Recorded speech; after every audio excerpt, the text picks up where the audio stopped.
On today's episode of The Road Ahead, we had an amazing episode. We just talked to Randy Wells, who is a former major league player for the Chicago Cubs.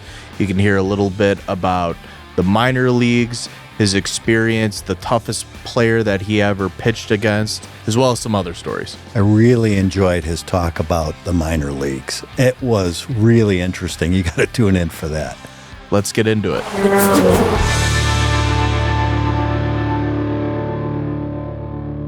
All right, guys, we're here on The Road Ahead, and I'm with former big leaguer and professional baseball player Randy Wells. Randy, most people know you as a Chicago Cub, but how do you introduce yourself today? Randy. That's a tough one. I to be honest with you, I don't even think twice about it anymore. It's just something that's been so long ago that it's just kind of I've kind of segued into the second part of my life, and unless somebody really asks or knows, it's never really a big deal or an issue. What were the years, Randy? So I signed professionally in 2002 with the Cubs. I was drafted by the Cubs, and then cracked the big leagues via the Rule 5 draft with Toronto in 2008. And then I spent 2008 to, I guess, early 2014, I think, with the Cubs, and finished with Texas for maybe like a half season. And I finally retired. Who were your managers through that? Oh, man, we got enough time. It was a weird era for the Cubs. So when I first signed, Dusty Baker was there. And Dusty, we trusty. Yeah, I love Dusty. I think Dusty was replaced. I'd have to fact check this, but I believe Dusty was replaced by, there might have been an interim guy in between, but I believe then Lou came in. Yeah, Lou. There might have been somebody in between. I can't remember that, but that's kind of when I was coming up. But from Lou, it went to interim, or I guess not interim. There was interim Mike Quaddy, who was our third base coach, and then he got the job because we kind of started playing good. That didn't last very long. Then Theo came in and brought Dale Swaim in. So I had Dale Swaim with the Cubs, and I believe that was my last manager with the Cubs. Yeah. And then John Gibbons with Toronto and Ron Washington with Texas. You have a favorite? Lou. 100%. Yeah. Man, he looks like a passionate guy. We said the same. He's just funny, man. Like he's just like, I don't know how else to say it. Like if another guy that's played for him is listening, he'd probably say the same. It's like, you're sitting on the bench on games you're not pitching, and you're like, is that what he says about me when I'm out there? Like so you're kind of like, this guy's crazy, And then when you're not pitching, he's like hilarious, right? And then he just goes off the wall with stuff like you'll see him like in the mall or at a restaurant, and he'll have no idea who you are. And then you'll see him an hour later in the clubhouse, and he'll say, "Hey, Randy, like, how you doing?" But he like turns it off, shuts it off when he leaves the ballpark, and it's crazy. Is he giving commentary about other guys playing? He just goes off. I mean, it's like you throw like ball one, like first pitch of the game. He's like, "What are we doing here, Larry?" He's like, "What are we doing?" It's the first pitch of the game, So it's like, it's just funny. He had a lot of, like, I guess, unique sayings and one-liners, but he was a very passionate guy. He always had your back no matter what, even if he didn't know your name. But no, he was just entertaining. He was there's certain people who are great managers, like he was, great players, but then to have that old school art of because like a lot of people don't probably know, like umpires are only half of it. Sometimes getting ejected is trying to fire the team up or light a fire. And sure. So then when you have that artistic value too, where you go out there and, whether it's going to be, grab a base or throw a bat or kick some dirt on the umpire, like throw the hat, like he had some of the best in the history. Oh, he definitely did. You remember when he threw the bag? Yeah. You remember that? One of the bases, just like he took his hat off. I mean, he was into it. That guy was into it. Yeah. He was he got his money's worth for sure. Yes. Had a good baseball mind as well. He did. He really did. I mean, I had him I mean, I would say I had him towards the end of his career, which is probably good because, you know, he had a knack for going fisticuffs with guys too. So, so I don't know. He's a big guy, but no, I think he was. Yeah, he was. I mean, he's one of those guys that like just eats, sleeps, and breathes it, right? So like, it was kind of nice to see, you know, him kind of have that shut off switch, like when he left the yard, like, you know, we'll pick it up tomorrow, you know. When because you were a starter, right, Randy? Yeah. So when Lou or one of these managers would come up to you, like, do you have an idea when you're pitching, like, hey, they're gonna take me out soon? Like, walk us through like that feeling.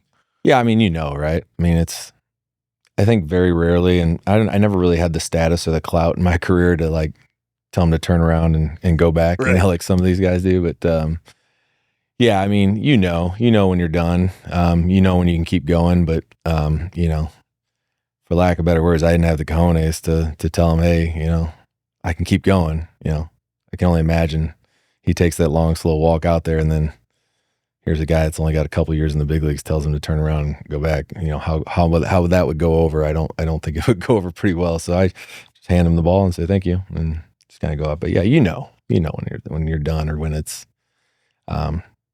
you almost always think that you got more left. Or, you know, Ted Lilly used to tell me all the time, like, if you give up 4, don't give up 5. You give up 5, don't give up 6. Like, you know, let the team hit and try to come back, give the innings.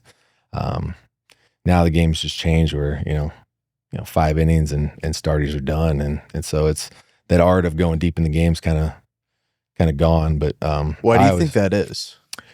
I think just protecting the investments. There's a lot more money involved, which is weird because the money was pretty large when I was there, but I mean, it's astronomical now. So I think they're just protecting the investments. So, you know, first sign of trouble, somebody's up, right? Versus, you know, and it was weird because in the old Wrigley, like when I pitched to the Wrigley, the bullpens were on the field. And so like you knew, because a lot of times, you know, if it was cold early, guys would sit in the dugout and then go run down there. They wouldn't actually sit down there. So sometimes it's frustrating when like second or third inning, you give up, you know, a couple hits or get in a little trouble and you see guys start sprinting down there. It's like, what are we doing? You know, like, I got this, you know. But like I said, I was never in a position to argue or state my opinions on that. So I just kind of went with the flow. How about injuries? Did you have any injuries?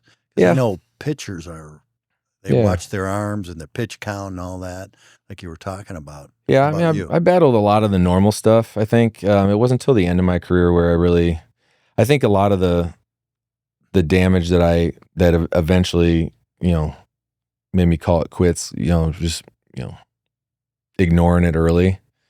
There was like an old saying, like if you're a young guy or rookie 1 or 2 years in, like you stay out of the training room kind of stuff. But in the minor leagues, you know, guys that are usually guys that come up and pitch in the big leagues, they're usually, you know, the stars in AAA, you know, so you get that treatment and stuff. So like I was kind of battling some stuff and, you know, I was going through the normal treatment, getting my 4-day rest, throwing my bullpens, and then pitch every 5th day, and I was doing fine and having an unbelievable season in AAA. And then when I got called up to the big leagues, I went in the first day after my bullpen. I was like, oh, I need treatment. They told me to get out, you know, and then on, you know, starting with that versus, you know, when I first came up, I was in the bullpen. I actually started pitching pretty well, and Lou started using me, you know, back-to-back days and, you know, 4 out of 5 days, and I wasn't getting that treatment or that rest. And then that's when I think I did the most damage to my arm, and I just never really healed from it. But then as the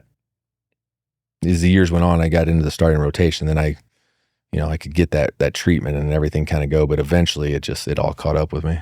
So how many wins did you have as a starter total? Oof, I don't know. 30, I think, maybe. I don't know. I don't know the number. Because it's kind of funny because like when my dad and I will talk baseball, you know, he'll be like, Ray, is that guy you know, like a 20-game winner or a 15-game winner? And it's kind of funny because just pitching wins now, right, just to get a guy into that range now, like you were saying earlier, right, is rare. It's rare. It's super rare. Like, you know, like I was never an ERA guy ever. You know, if I was, you know, 16 and 20, with a 5 ERA or a 6 ERA, I won 16 games, right? That's, I'm just kind of throwing that out there. It's nice to not have the losses match the wins, but I mean, win as many games as you can. Who cares about the ERA? I mean, a lot of that is being on a good team that can bail you out, but a lot of it is too letting, the manager letting you go, guys like Dempster, Lilly, like those guys that they trusted, and they had that right to say, hey, you're not pulling me when I give up 4 in the first, but nowadays you give up 4 in the first, you're done. There's no, hey, I'm going to give you 6 innings, whether we win or lose, whether I give up 11, they protect a lot of guys, stats and arms and stuff like that. But I was more of the old school guy. I think that like Ted Lilly was a guy, he was just a bulldog. He's like, you're not pulling me. If I give up 4, I'm not giving up 5. If I give up 5, I'm not giving up 6. If I give up 6, I'm not giving up 7. I'm going to pitch into the 6th inning. Like, that's my job. And that just doesn't happen anymore. Did anybody intimidate you? You knew they were coming up in the batting order. You'd say, oh man, here we go. Your toughest out. Yeah, it was weird. So I was a sinker ball pitcher, change up. It was my bread and butter. So like, I remember Dale Swaim called me an idiot one time because he's like, who would you rather face? And I said, I'd rather face, Skip Schumacher than Ricky Weeks. He's like, what do you mean? You'd rather face a lefty than a righty? That's the dumbest thing ever. But like, everything I had went away, and then I could come in with surprise and then go back away. That was my bread and butter. That's where I felt the most comfortable. I didn't have a good enough slider or hard enough fastball that I thought I could challenge a righty and like go my best for sure best kind of stuff. It's weird. I'd rather face lefties, but then later on in my career, like fast left-handed slap hitters gave me a lot of trouble because I was just throwing it down the way. They just slap it the other way, and then they beat it out, and then they steal a base, and then they score a run. Like, so I had to like really work to like kind of combat that. But I think, for the sake of the story that you're asking, like Albert Pujols, for a lot of reasons, growing up in Southern Illinois, St. Louis fan growing up, like he intimidated me. Super nice guy. I wish I would have met him before I had to pitch to him for 4 or 5 years. But, super nice guy, not intimidating at all as a person. He's a great person. But just that stance and that he went the other way really well, as well as pulled. So yeah. And then, Ryan Braun gave me a lot of trouble. Starting in the minor leagues to carry it into the big leagues is just one of those guys. I seem like I can never get him out. Who was your most satisfying strikeout? Albert Pujols. Absolutely. Love it. Yeah. Love it. That's awesome. Yeah. Love it. Like I had to I think I probably got yelled at in the dugout. Like I think I celebrated when celebrating anything. Like I was like a little girl like yell. Like I was like, yeah, But yeah, no, I remember that one and I just fooled him. Like I think I threw like an 88 mile an hour fastball right down the middle, like a ball that should have went 600 feet. I think he was like, there's no way this guy's going to throw a fastball right down the middle right here. So I think I fooled him with being stupid, So that's awesome. Yeah. Who is your favorite teammate on the Cubs? Oh man, that's a tough one. The obvious answer for me is Ryan Dempster. He's just legend. He's just an all around, hilarious, great guy. Just very caring. He cares about other people. He goes out of his way to help, younger guys. I met him for the first time when he was on a rehab stint when I was in low A. Just kind of carried that through, and I was fortunate that he was there all those years, and he wasn't one of the guys that they got rid of. I think they got rid of him late, but he came back, and he's just, like you said, he's the perfect guy for this city, for this whole thing in every realm. He's so funny. Like, but yeah, he's probably my favorite teammate, person that I played with like throughout the years.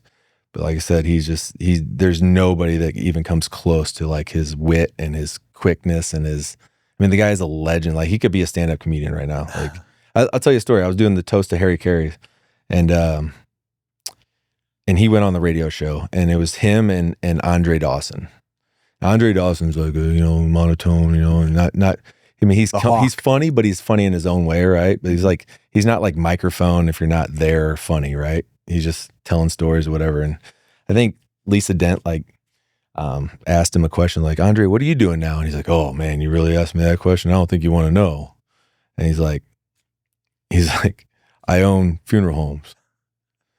And everybody's like, looked around. They're like, seriously? Like, I didn't know that. Like, and Dempster was like shocked. He's like, really? And then, the talk got, kept going. And then I think the punchline was like, like you're trying to do it like right now, narrating the show, right? You have notes, you have stuff, you have segues, you have lead-ins, right? Like Dempster's he's like, you've been putting pitchers to sleep for years, Andre. Like there's that. And then like somebody goes, hey, do the Harry Carey voice, He's like, that's like his thing now. And he's like, take us out with Harry Carey. And he's like, oh, I'm having a Budweiser sitting here, with the, so-and-so and the Undertaker over here, and it's just like, I wish I remembered the story like word for word, because it was hysterical, but it was so quick, so easy. It wasn't made up. It was made up on the spot. I'm just like, man, people like that, like they go a long way in a clubhouse, man. Can you tell us about your minor league experience? Everybody talks about the major leagues, right? All the different towns. Yeah. All the different towns you have to basically live in and go from town to town. Well, you got the glamour of the MLB, but the minor leagues you spend a lot of time in too, right? Right. Unpopular thing that I say a lot though is like, I had more fun in the minor leagues than I did in the big leagues.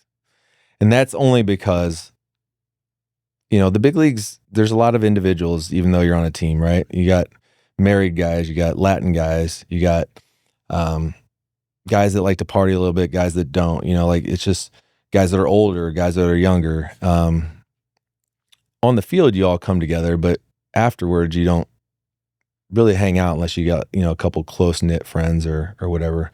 You spend a lot of time with people you would think like it'd be easy to be like, hey, you want to go get dinner? But sometimes it's really not, in the minor leagues, like, I'm still like best friends to this day with like a guy that I like, from day one till the time I got called up, like we were every step of the way together. And it's like, those bus rides, those card games, those, different town, different bars, different, sites. And, it's, the ballparks, they're all different, the big leagues, like a lot of the ballparks are the same, that's why Wrigley and Fenway and LA are so special, is they're unique. They're one of a kind buildings. A lot of these new, like St. Louis, Colorado, San Diego, like they're all built by the same person, almost same design.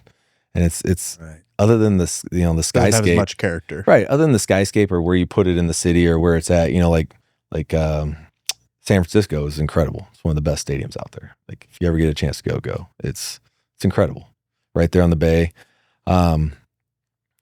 But like the same stadium right in the middle of Cleveland is not that cool, And like, they're all cool. Don't get me wrong. I'm not trying to say that, but like some of these minor league stadiums, you get like a really nice one. You'll get like a Memphis is like the big leagues of the minor leagues. And you'll go to like Albuquerque, very nice stadium.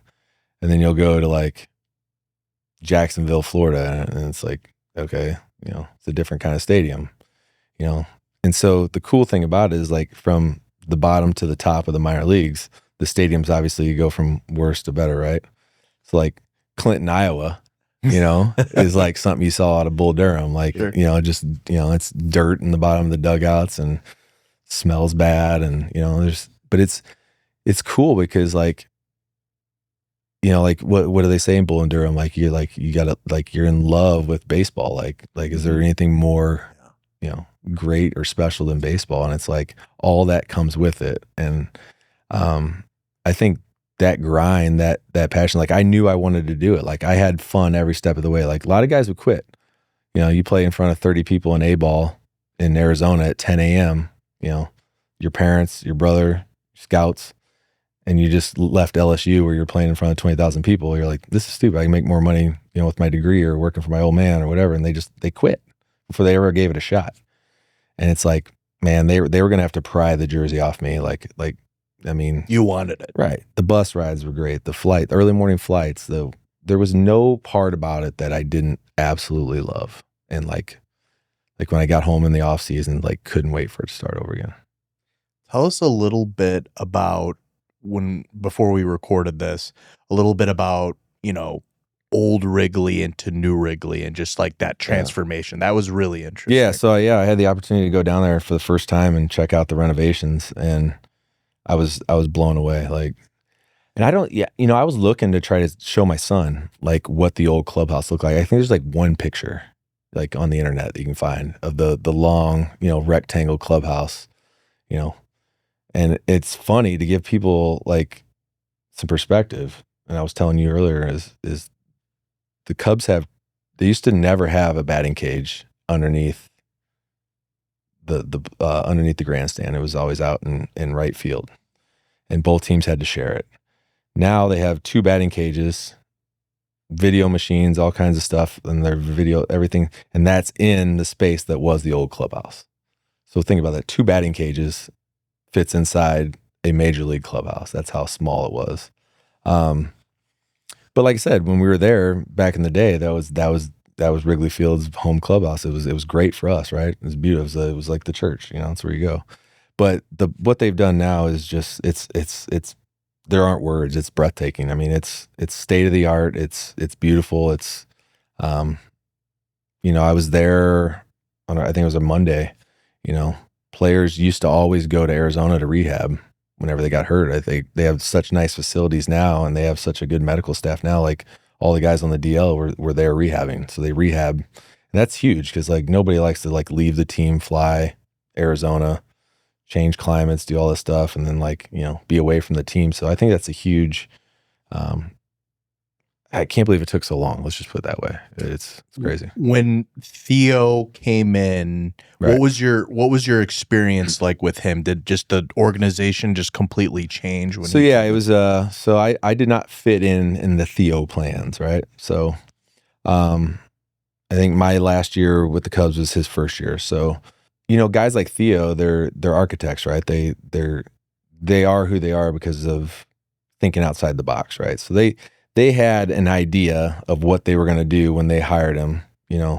I think his first press conference, right, the first thing he said was, "We're going to be bad for a long time, right? Yeah, we're gonna totally turn this over. There's so much stuff buried and hidden in here that we're going to uncover and get rid of and clean up and start from square one." I was unfortunately not part of that, so I was kind of worked out, I guess. Did he sit down and talk to you? Yeah, so he did, but he was super nice. He was super cool. Like, so, he met with everybody. I mean, they had to pay me, right? So like, he could have said, "We're not going to pay you. Like, we'll just release you," right? But I was in the 3rd year of arbitration, so I was arbitration eligible. So like, we negotiated a deal, and they honored the deal that Jim Henry, I guess, left behind. I had a better deal on the table though. That was kind of the sour point. I was like, "Oh, we don't need you for 4 years. We're just going to sign you to 1 year," So that kind of sucked. But he was super nice, super upfront, very transparent. But then you see the writing on the wall, kind of like you see guys that they sign come in, your innings go down in spring training, and it's kind of like they just kind of guide you out. Like they didn't let you kind of walk out on your own kind of thing. So I think the writing was on the wall. I ended up getting hurt, so it didn't really matter. What he did though is admirable from just a baseball fan or being an insider. Like, he did uncover a lot of stuff that needed to be switched, and starting with the facilities. Like, you're never going to win if our guys are, sitting in a tin can with an Evinrude, trying to get their hydrotherapy. Like, I mean, the facilities, the food that they put in their body, the training staff, the weight room. The weight room was the size of this room at the old Wrigley. Think about that. 25 guys trying to get a workout in. It was a little bit bigger than this, but not by much. And now it's incredible. And I think he just had the vision. I think Tom Ricketts is a great owner. I think he provides them with everything that they need, but he didn't have the vision for the baseball operations side. It was his intent was always to hire the best architect to bring him a World Series, and they did it. And they did it faster than they were supposed to. And now they don't pay for anything in Chicago ever again. They're legends. Oh yeah. So yeah. If you had to give advice, like on the road ahead, one of the things that we try to teach our listeners is just like advice, that sort of thing. If you had to give any young athlete advice, what would it be? I think, just like accountability, like, the man in the mirror kind of thing. Like, I mean, the game is just, it's all about failure, right? I mean, it's built on failure. Thinking that you're doing everything right, barking out that you're doing everything right, or you're getting screwed, or you're getting, left behind or overlooked, I think is just the worst thing you can do. Like, the person the person you can't lie to is the person in the mirror. If you've done the work, if you've done the preparation, if you're ready, and I think when you can look at the man in the mirror and say, I've done everything I possibly can, it's my time, and you can believe that with full conviction, then you're right? I mean, you can lie to everybody. I can lie to you. I can lie to you. I can lie to you. But then if I go out there, you give me the chance, I go out there and I step all over it. I got to go back and look at the man in the mirror, and he's gonna be like, you lied. I think the biggest thing is in the minor leagues, everybody thinks they're ready, right? Everybody thinks they're the guy. There's a lot of luck that's involved, right? I mean, I can't tell you how many times I was having a year in AAA, and a guy that throws 80 miles an hour that can't break a pane of glass, that's just there to fill a roster spot, gets called up. And you ask the question, like, what do I have to do? And they're like, oh, you're doing everything right. It's just you threw yesterday. They need somebody that can throw 5 innings today. Luck, right place, right time. So other than that aspect of it, everything else is, when you come into spring training, they test everything. They test your body fat, everything, the endurance test, all that stuff. I mean, you can lie to everybody and say, oh, I'm in the best shape of my life. And then here it is, they're going to put you through it. So I think for me, the advice that I would give a young player is that, know what works for you, know what makes you tick, know what makes you successful, and don't ever get rid of that cadence or whatever that is. I think, for lack of better terms, whatever makes you tick, don't let success, I think the more successful we get, sometimes we kind of step away from the things that made us successful.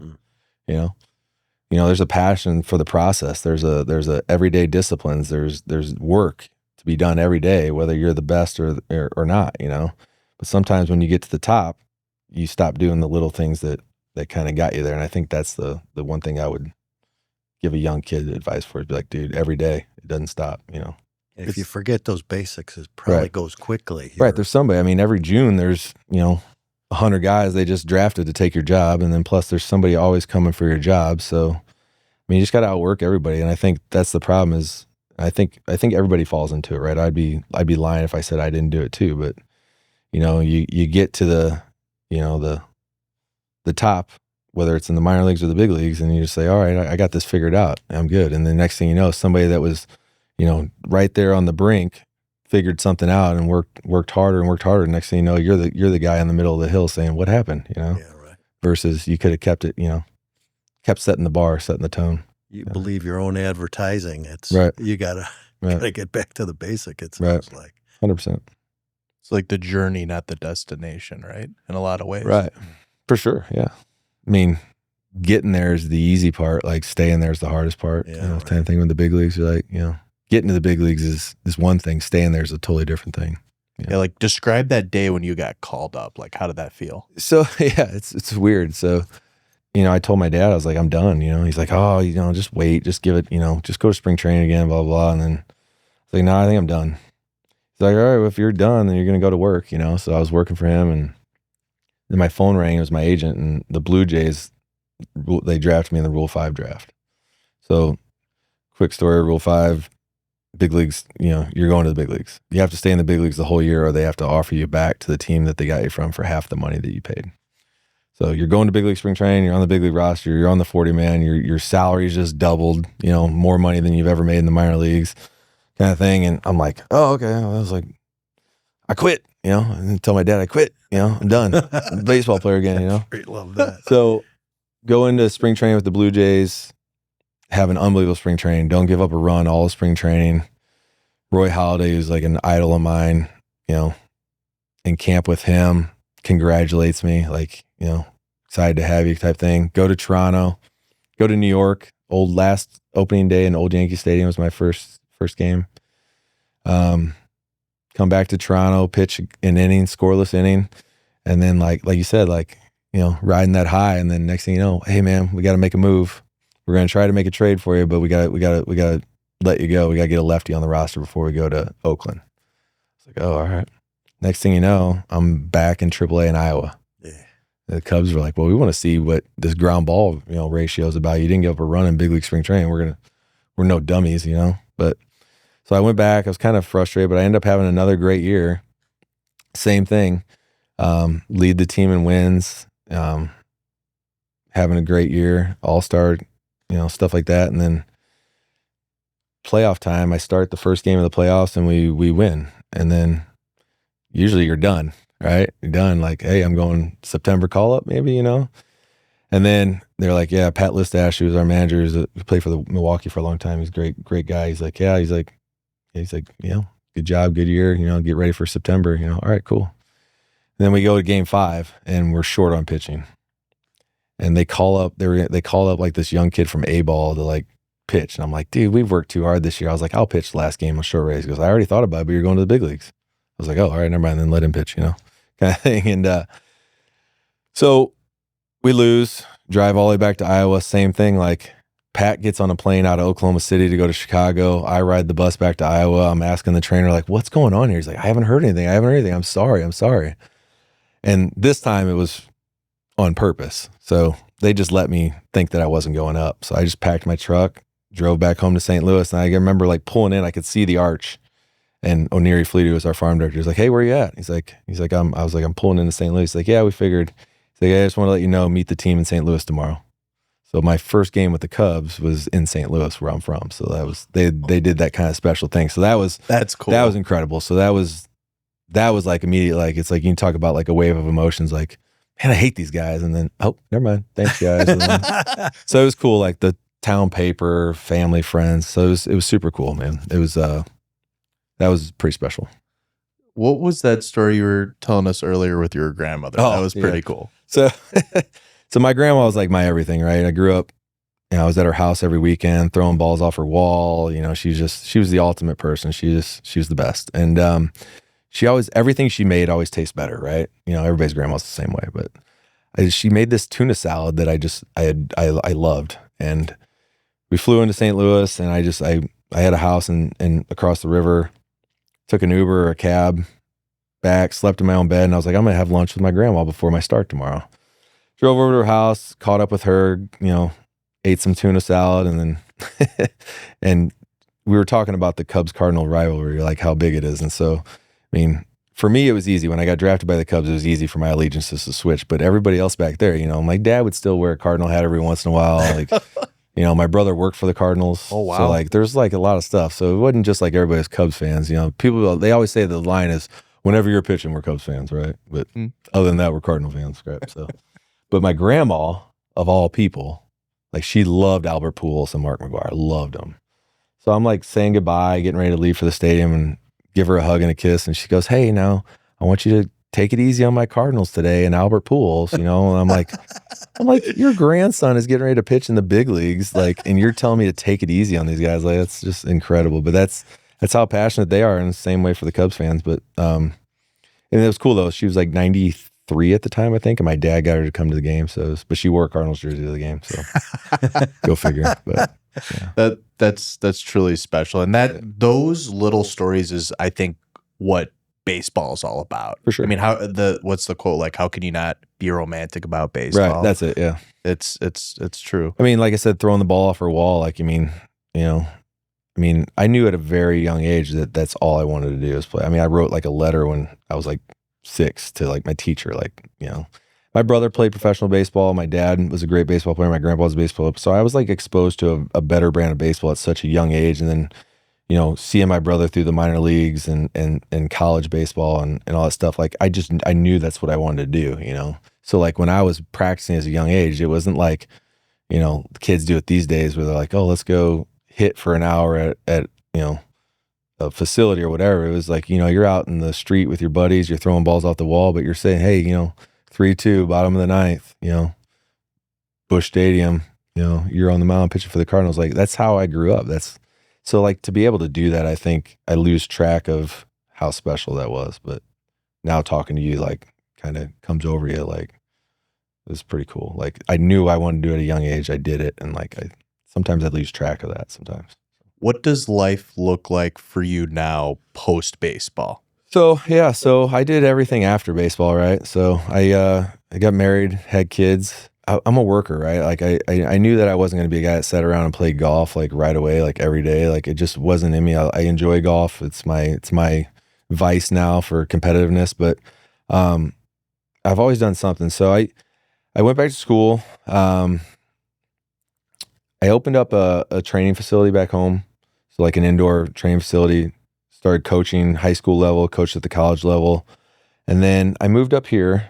I was working at a baseball facility in Lake Forest, and had the opportunity to meet my boss now after he brought his kids in, and just got to talking to him and just said, hey, I want something a little more permanent, a little more career, instead of worrying about, seasonal and stuff like that. So I got lucky. He hired me, and I've been in the sprinkler business for like the last 8 years, and it's incredible. And it's great because the sales and competitiveness and stuff like that. So I get the edge there, and it's nice. It's very rewarding work, I guess is good. So I'm happy about that. So just raising kids and working. That's awesome, Randy. Post retirement, unretired. So. Well, thank you for being a great customer of ours, and thank you for this conversation. I enjoyed it. I appreciate you having me. Thank you. Yeah, thank you. The model year-end sales event is here at Ray Chevrolet, and now's the time to find your new ride. Expect huge savings and incredible deals, like 0% financing for 60 months on brand new Chevrolet models. With our huge selection, you're sure to find the perfect ride. But the deals won't last long, and you won't want to miss these savings. So hurry in to the model year-end sales event at Ray Chevrolet in Fox Lake, or shop raychevrolet.com. Serving the community since 1963. Together, let's drive. On select models, to qualified buyers with approved credit, monthly payment based on $1,667 per month per $1,000 borrowed, plus tax, title, and license. Photo for illustration purposes only and may not reflect actual selling vehicle. May not be combined with other offers. See dealer for details. Offer expires August 31st, 2026. Hey, Dad, what year did you start the Big Play program? Because it was definitely before I started working at the dealership. I was trying to think about that a couple days ago, and it's been almost 25 years. It'll be 25 years, I believe, this first, fall program. And so the Big Play program is something that we started with Grant Community High School in Fox Lake. That was our first school. So we were about 10 years in business. We're 35 years in business this year. And that was our first school. And we started supporting the fall program, the winter program, and the spring athletic program at those high schools, at that high school. And it's become a really fun thing, as you know. You now give the checks away at the schools. Various football games, basketball games, baseball games. It's really, really, really cool. Well, you gave it out at a lot of homecoming events too, right? Yeah, absolutely. And actually, one of the high schools that we support is my as an alumni, which is pretty cool, is Marion Central Catholic in Woodstock. That's one of the 5 high schools that we support with the Big Play program for their athletics. So it's Grant, it's Marion, Wakanda, Richmond, Burton, and Johnsburg. So it's help me out here. Touchdowns for football, golf as well, because golf is a fall sport. And how do you get a big play for golf? For a big play for golf is a par. A par. Okay. A par. And what do we donate? $25 per. Okay. Like basically each sort of sport achievement per sport. Got it. Essentially. Got it. And over the years, we were adding it up. I think it's pretty close to $1 million that we've given.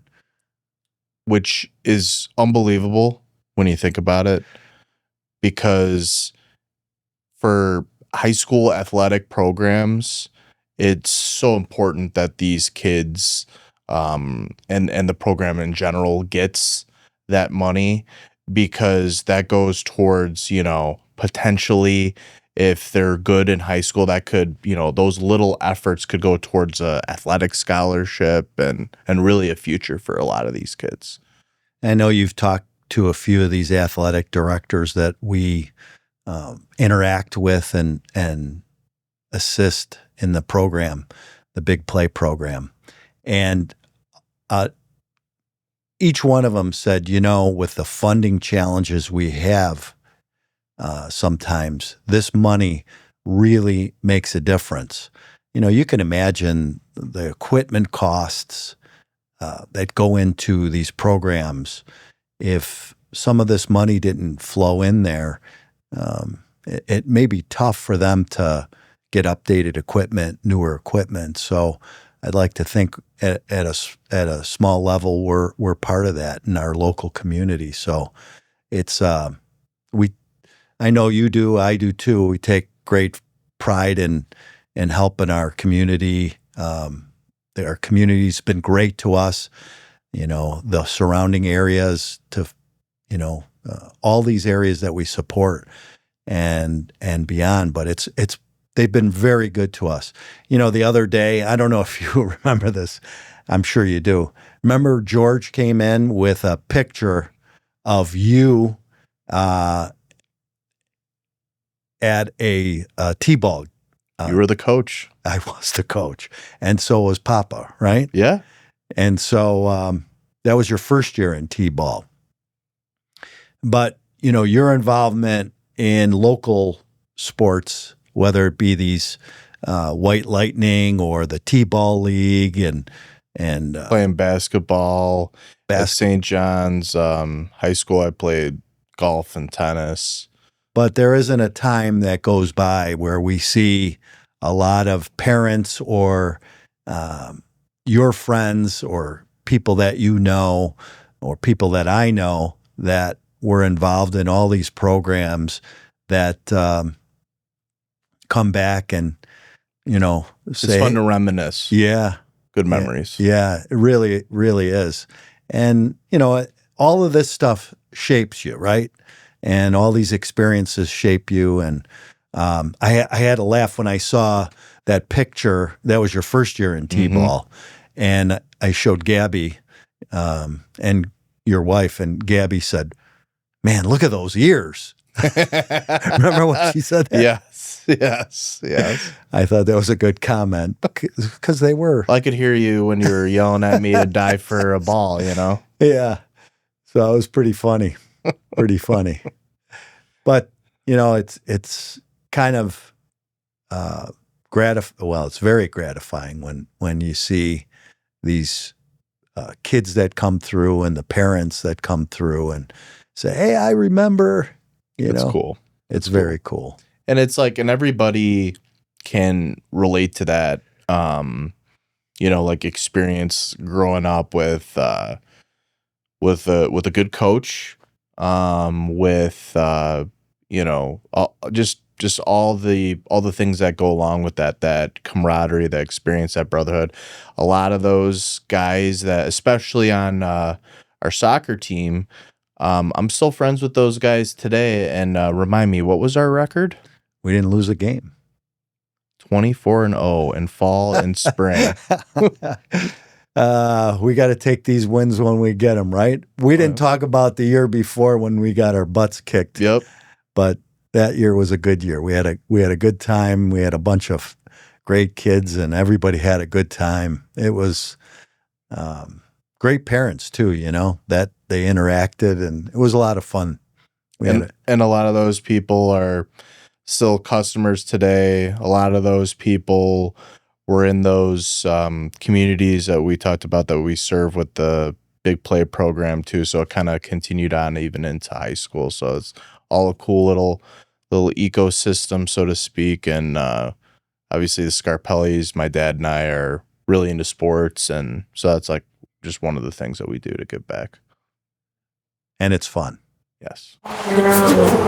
Be sure to stay connected, explore our inventory, schedule service, and learn more about everything happening at Ray Auto Group using the links below.